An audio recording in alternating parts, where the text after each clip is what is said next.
Orlando Pirates 2, Chippa United 1, asikhulume. Namhlanje zokhuluma ama-positives nama-negatives ale game le. Bekuyigame ye-Orlando Pirates ne-Chippa United yokuqala yeliligi le. Uma uthula ama-team lawa approach igame ngendlela engafana. Start with i-Chippa United. Indlela e-approach ngayo le game le Chippa United musathi uyibheka kahle. Ibizo defend Chippa United la. Ibinginawo ama-chance la ubona khona ukuthi cha bafuna uku-attacka ngempela la. Ngaphandle kwaleya shot leni ibonile ya-Chiva Viro. But nje masenithi nibheka kahle i-Chippa United muyibuka kule game le ibizo defend because even i-goal ebalithole ebalikorile elandile njalo. Good goal by the way. What a goal by the veteran. Njobe korile nje uandile njalo lapha la bhola ububona kahle ukuthi bekuyibhola bekuyi-cross la. Njoba kuyi-cross waqhamuka eseshutha abadlali vele bebengaboni. So nje i-game plan ye-Chippa United for me angiyibonanga ibisebenza but I liked the number 16 player. Umdlalo ogqoke number 16 wabo Lone Dread. Liyangikhohle igama lakhe but wangalingaphandle. Lo mdlalo usazodlala kukhulu okusaza kuyena maningi ama-team asazomfuna. Uyakwazi ngempela ukudlala i-role ye-CDM. I don't know if he's a CDM or a center back but I think uyi-CDM. Uyadlala lo mdlalo ya. Mase size ku-Orlando Pirates. Most yabantu bazothi la i-Orlando Pirates irobhile ithe nguref. But mase nibuka kahle la. That was a foul. Mase nje nibuka kahle leyanto that was a foul. Yize umdlali eqale wa-approacha ulumshida lo. Ya usale ngengaphandle. Njobe eqala kuma-approach engaphandle nje wa-result ekutheni azamthinte la. Menibheka la nawo umuqa. Menibheka nawo umuqa. Umthinta nje vele ibhola alisekho kuyena umdlali. Useyilwa noSaling manje. Uqale ukuthinta ibhola engaphandle. Muyibuka kahle uqala ukuthinta ibhola engaphandle. Ekuthinteni ibhola engaphandle uSaling walibamba ibhola. Yena sengaphakathi eboxini wakhunga inyawo zaSaling. So in my books that is a clear penalty. And let's talk about the first game of Van Rooyen kwi-league.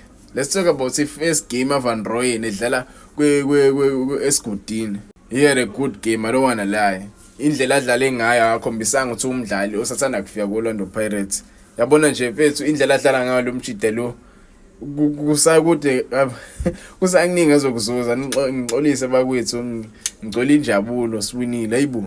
But ke uSaling bafethu there's this thing about uSaling I've noticed about him. Unebhadi uSaling bafethu. Kunama chance uSaling awashwe bayo mfethu uSaling ubona kahle ukuthi la bekumele kube igoli. But I liked ukuthi akaphelanga moya. Uqhubekile mfethu ozositholela i-winning goal. Yabo Saling is that player you need in your squad mfethu. Engaphelelwa umfutho mfethu uhleze ephusha mfethu ufana njengoHotho mfethu. That's what I like about uSaling. Good game to him and ngiyamnika i-man of the match. Ngiyamnika i-man of the match and uVan Rooyen naye bengamnika i-man of the match. Mase ngiza kuma negatives ale game le. Regarding Orlando Pirates. Orlando Pirates kule game le angifuqa mamanga ingiphoxele ngempela.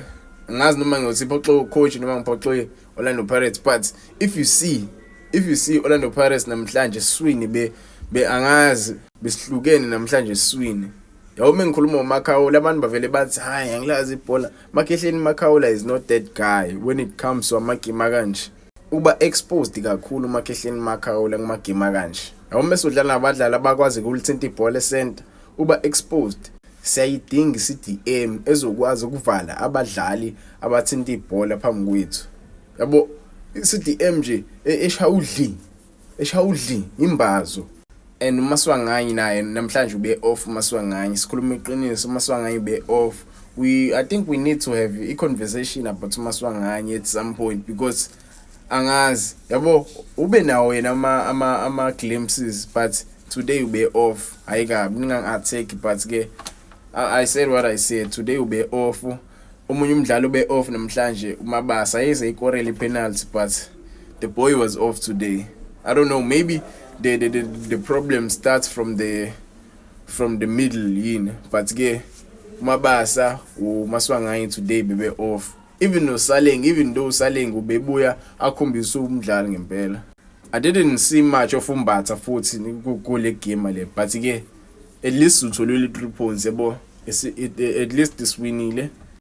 Ngathi singaqhubeka kanjani nala game sithola omunye u3 points.